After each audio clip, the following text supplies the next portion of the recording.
Hello and welcome to Tele Talkies. दोस्तों, शेफाली जरीवाला की 27 जून को मौत हुई थी और ऐसे में शेफाली का परिवार पूरी तरीके से बिखर गया था, टूट गया था। पराग कैसे बिलक बिलक के रोया, कैसे शेफाली की अस्थियों को विदाई देते हुए भी पराग उसे अपने सीने से लगाए रो रहा था, शेफाली का माथा चूम रहा था।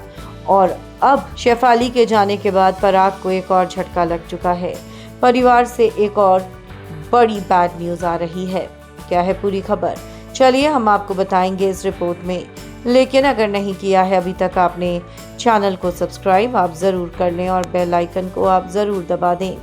दोस्तों, शेफाली जरीवाला की मौत एक बहुत बड़ा हादसा थी जो अचानक से हुई। किसी को उम्मीद ही नहीं थी कि शेफाली इतनी कम उम्र में दुनिया को छोड़कर चली जाएगी।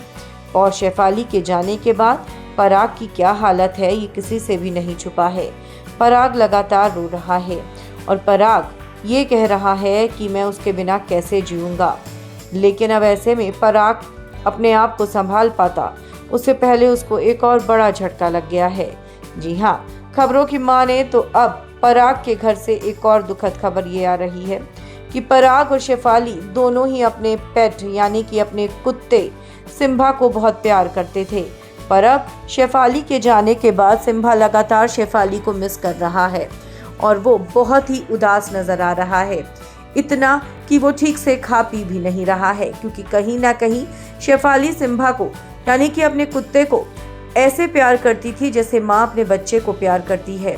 और वो उसकी डॉग पेरेंट थी। जिन लोगों के पास डॉग है वो ये समझ सकते हैं कि डॉग पेरेंट क्या होता है।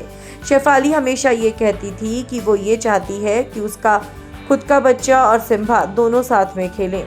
और इस साल शेफाली एक बच्चा गोद भी लेने वाली थी, स्पेशली वो एक बेटी लेना चाहती थी। लेकिन दोस्तों, अब सिम्बा की तबीयत खराब हो गई है। सिम्बा ना तो बोल रहा है ना खा रहा है और सिम्बा को लगातार वॉमिट भी हो रही हैं। ऐसे में सिम्बा कहीं ना कहीं शेफाली को मिस कर रहा है और पराग सिम्बा की ये हालत देखकर अपने आप को और भी ज़्यादा दोष दे रहा है, क्योंकि उसको ये लग रहा है कि जब उस वक्त शेफाली की तबीयत खराब हुई थी तब वो नीचे क्यों सिम्बा के साथ घूम रहा था। शायद अगर वो घर में ऊपर होता तो वो शेफाली को संभाल लेता, शायद बचा पाता। लेकिन ऐसा नहीं हो पाया और पराग को ऊपर आने में देर हो गई और तब तक शेफाली अपनी आंखें बंद कर चुकी थी। वो ऑलमोस्ट बेहोश हो चुकी थी, या यूं कहें कि उसका हार्ट फेल होना शुरू हो चुका था। क्या कहेंगे आप? कमेंट्स में आप ज़रूर लिखें। वीडियो को लाइक और शेयर करना आप ना भूलें।